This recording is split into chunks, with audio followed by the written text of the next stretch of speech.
جب جون ایلیا صاحب کراچی سے واپس آتے تو شام ڈھلتے ہی ان پر شاعری کا ایک طوفان سا ٹوٹ پڑتا۔ ایک غزل، دوسری غزل، تیسری غزل، یہ سلسلہ بے ساختہ غیر ارادی طور پر اس قدر تیز ہوتا کہ صبح اٹھتے تو انہیں کچھ یاد ہی نہ رہتا کہ رات بھر انہوں نے کیا کچھ لکھ ڈالا تھا۔ مگر جب وہ اپنے کوٹ کی جیبوں میں ہاتھ ڈالتے تو پرچیوں کا ایک انبار ہوتا اور ہر پرچی پر ان کی اپنی لکھی ہوئی غزلیں جیسے رات کی خاموشی میں کوئی اور ہی ذات ان سے لکھوا رہی ہو۔ پھر یہ کیفیت اور بھی عجیب ہو گئی۔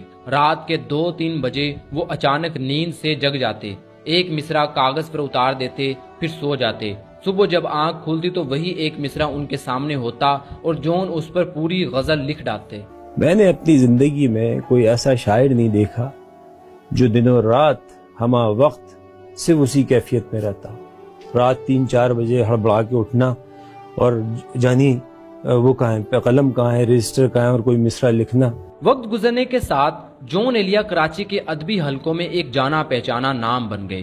مشاعروں میں وہ خاموشی سے بیٹھتے، حاضرین کو گھورتے، ان کے چہروں پر چھپے جذبات کو پڑھتے اور پھر اچانک ایک شعر پڑھ کر سب کو سختے میں ڈال دیتے۔ لوگ حیران رہ جاتے کہ یہ شخص کون ہے جو فلسفے کی گتھیوں، فارسی کی نزاکتوں، عربی کی گہرائیوں اور سنسکرت کی چھائیوں کو اپنے اشعار میں اس طرح سمو دیتا ہے جیسے وہ سب اس کی اپنی میراث ہو۔ جون کا انداز بھی دوسروں سے یکسر مختلف تھا۔ وہ رسمی شاعروں کی طرح سنجیدہ اور خاموش نہیں بیٹھتے تھے، کبھی طنز کرتے، کبھی کہکا لگاتے، کبھی کسی سامع کو براہ راست مخاطب کر کے شعر سناتے۔ گویا شاعری ان کے لیے صرف الفاظ کا کھیل نہیں بلکہ زندگی سے ایک براہ راست مکالمہ تھا۔ آہستہ آہستہ ان کا نام ہر محفل میں گونجنے لگا، ادبی رسالے ان کی تحریریں شائع کرنے لگے اور کراچی کے متمول گھرانوں کی محفلیں ان کے بغیر ادھوری لگتی تھیں۔